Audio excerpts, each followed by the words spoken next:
If you know the history of the Genesis brand in Australia, you'll know that it actually launched here as a Hyundai Genesis. And while that relationship is still intact, Hyundai still owns Genesis, the brand reached out on its own and became Genesis with different names for its models. So there was the Genesis G80, which was the vehicle that preceded this one, which is the all-new Genesis G80. And by all new, I mean it. Ground up, this is a brand new car. So the genesis of the Genesis brand has essentially come full circle. But with people moving away from large sedans like this into high-end, high-riding SUVs, there's a question of relevance around this vehicle.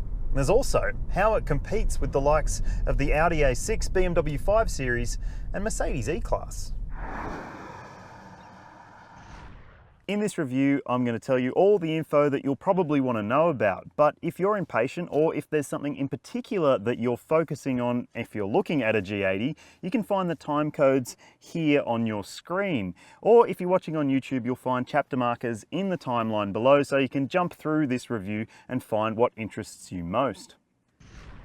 You can find a link to the full detailed review in the description below if you're watching on YouTube. And also don't forget, if you are watching on YouTube, make sure you hit like, subscribe, and that bell notification icon so you can stay up to date with all of our latest videos.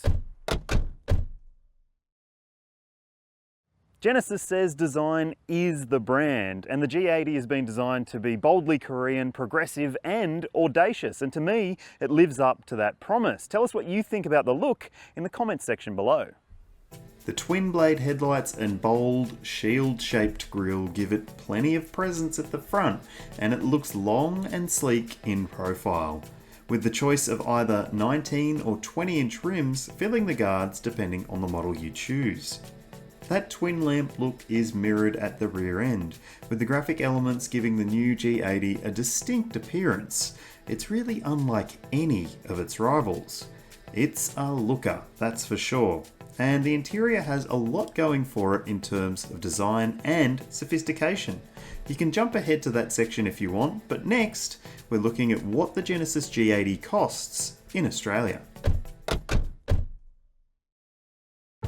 There are just two variants to choose from in the Genesis G80 model range, and the names are really simple too.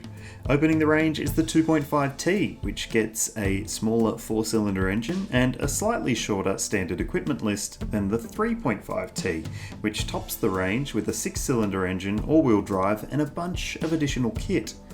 There's also a luxury package which adds 13 grand in case the regular level of luxury in the G80 isn't quite enough for you. If you want to know more, you can always read our full detailed pricing and specs story at the CarsGuide site. Honestly, I would love to run you through the entire pricing and specs breakdown, but it's basically too long to run through in a video, so you can read the full detailed pricing and specs story. You'll find the link to it in the description below if you're watching on YouTube. But I will tell you some of the notable inclusions as standard when we jump in the car, which we're going to do right now. The interior of the Genesis G80 is plush and premium and really well presented. And if those are things that matter to you, then you're going to love it in here. It might not feel as high-tech maybe as an E-Class, but it does have quite a lot of tech, and the way it's presented is beautiful, including this 14.5-inch touchscreen media system up the top. It is a bit of a reach to get to when you're driving, but it is also easy to see over the top of when you are driving, so it doesn't impede your view out onto the road too much. There's also a standard head-up display for the driver, and in front of the driver there's a part digital dash on the lower grade models, or if you option the luxury pack like this car has, you get a full digital dashboard with a 3D effect, which you can, well, I'll take it or leave it. It's not really a thing for me, but I also love the finishes in here. There's a bunch of different color choices you can make in terms of what trim you elect, and also different wood that you can choose, and it just looks and feels really, really plush. I'm not a huge fan of the design of the steering wheel, but it does have the controls where they should be. And speaking of controls, down here you'll find your gear selector, which is a rotary dial, but in front of it is the rotary dial controller, which also works for the media system. To me, that is a little bit of an annoying placement because you might confuse them while you're driving, and also the way the rotary dial reacts, it doesn't quite pop up high enough, so it can be easy to bump or easy to make a mistake when you're trying to jump through the menu. So I've been finding myself just using the touch screen. In terms of storage, you've got a pair of cup holders here, you've got a wireless phone charger and 2 USB ports here, and that closes beautifully. It's very well damped. In here, there's a center console bin as well, and in the doors, you'll find bottle holders that aren't big enough for a large bottle, which is a little annoying. But generally, in here, this presentation, the quality, the feel of the materials, all the switchgear, it's gorgeous, it's very likable, and it's very comfortable. Now, should we check out the back row? The back seat space in the Genesis G80 is luxurious, comfortable. I mean, it's living up to the same standards as the front. There's enough space back here for me to sit behind my own driving position. I'm 182 centimeters, that's 6 foot in the old money. I've got plenty of knee room, enough toe room, and enough headroom, although this sunroof does eat into the headspace just a little bit. If you're extremely tall, you might find it a touch too low in terms of roof space, but otherwise it's pretty well sorted back here. Now this car has the luxury package fitted, which is why it's got these screens for the back passengers, and it's pretty interesting what you can call up here. You can look at the camera for the surround view system, you can have a look at the climate control. There's also different sounds you can play, like sounds of nature, which I'll just try and get up here. So if you want to hear a waterfall and some lovely birds, then you can do that. You can control the entire media system for the car. That might annoy if you are maybe a kid annoying their mum or dad driving, but so be it. There's ventilation controls and vents back here. You get nice storage in terms of these expandable pockets. You've got minimal storage in the doors, and in here there's a little bit of more storage. So there's a storage section with USB and headphone jacks, so you can actually privatize your rear seat experience, and there's all these controls for the luxury pack, which are quite nice. But I will say this, it's very much designed to be a 2 people in the back operation.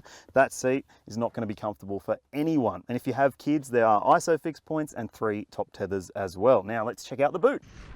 The boot capacity in the Genesis G80 is not as generous as some of its competitors, but it's got 424 litres, which means there is enough space to fit 3 suitcases in here with a little bit of room left over. So that should be capable of the airport run. If you've got a pram and some other stuff that goes with kids, it might not be the best option for you, but there's a GV80 for that.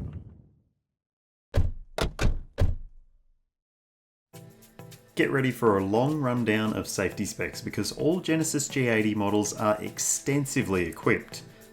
All grades have high and low speed auto emergency braking, or AEB, with pedestrian and cyclist detection, lane departure warning and lane keeping assistance, a system called junction turning assist to stop you diving through unsafe gaps in traffic, blind spot monitoring with the brand's clever blind spot view monitor, which shows up in the digital instrument cluster, rear cross traffic alert, driver attention warning, adaptive cruise control with stop and go and lane following, auto high beam lights, and a surround view camera with a 3D display.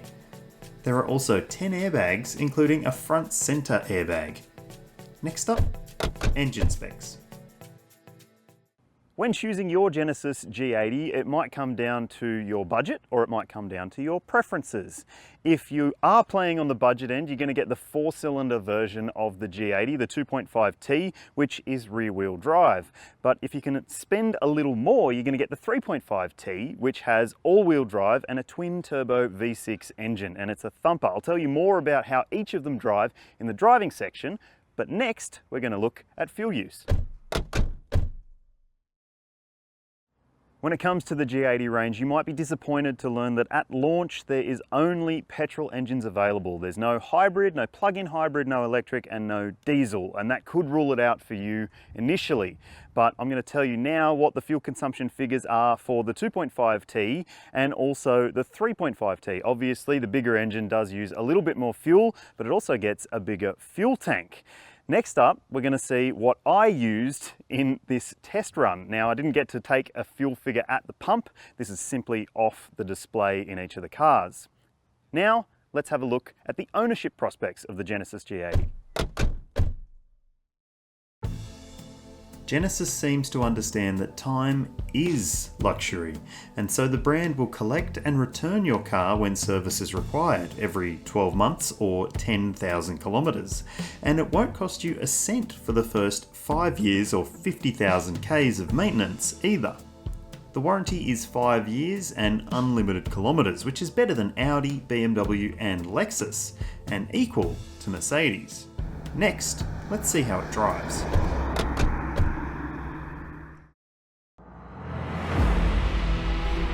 Driving the entry-level version of the Genesis G80, the 2.5T, certainly doesn't feel like an entry-level luxury car experience. With so many brands moving down market to smaller and smaller segments, it's kind of refreshing to jump into a large sedan and go, wow, this is really plush. And that's what luxury brands should really be about.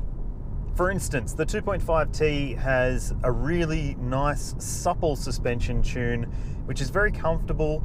And while it's a passive system, there's no adaptive dampers or airbag suspension here.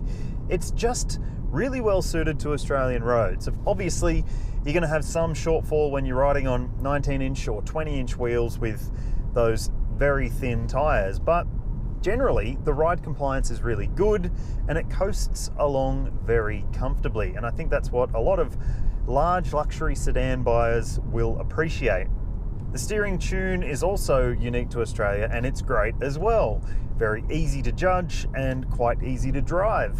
The 4-cylinder engine is, well, perky, peppy. It offers enough grunt for a vehicle of this size and weight, which is good. I mean, it needs to offer good power and torque. It's a pretty large vehicle, but it isn't, well, overly theatrical. It's kind of a little bit dull in terms of the sound that it's emanating through the cabin. It just isn't that sporty. Now, having a sporty sounding 4-cylinder engine may not matter to you, and I wouldn't blame you if it doesn't. But the thing is, it operates really well. There's plenty of linear power delivery, and also the 8-speed automatic does a really good job of harnessing the power and choosing what gear you need when you need it.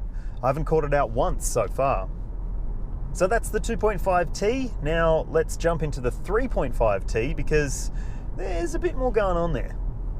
I've now jumped into the 3.5T, which has one of the cleverest suspension setups you can get. It has a camera system that reads the road ahead of you, and when you encounter things like I'm encountering right now, a set of speed humps, it actually adjusts the suspension damping to suit. So rather than feel them smack through underneath the tyres, you sort of just coast over the top of them. And I can say that with confidence because I drove the 2.5T over the same suspension testing speed humps, and this did a lot better. So the suspension between the 3.5 and 2.5, there's a noticeable difference.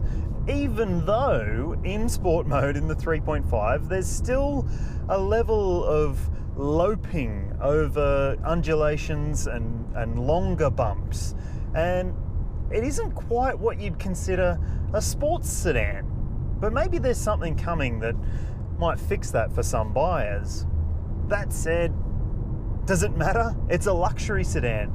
Part of the luxury experience in a car like this is effortless power and torque, and that's certainly the case for this twin-turbo V6. It is really, really good. It pulls hard when you want it to. You've got ample pulling power at your disposal, no matter what gear you're in or drive mode you're in. All you need to do is put your foot down and it goes. Plus, being a 6, you do get a more enjoyable soundtrack from the engine, and it is just, for me, a more fitting engine for this car. It just feels like this is what you should be buying if you're buying a G80.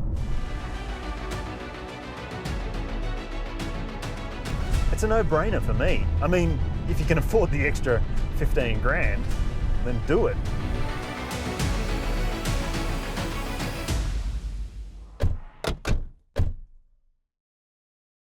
So is the Genesis G80 a worthy rebirth of the brand in Australia? Well, the answer is yes, but the real question is who's buying a large luxury sedan these days? That might be the biggest challenge for this model, aside from the fact that there are no alternative powertrains just yet. But it is a really impressive large sedan, and if you are shopping in that market, you should definitely check it out. Now, you might be wondering what score it's getting, and you're going to see that in just one sec, but it won't make any sense unless you read the full detailed review at the CarsGuide site. If you're watching on YouTube, you'll find the link in the description below. Now, here's that score.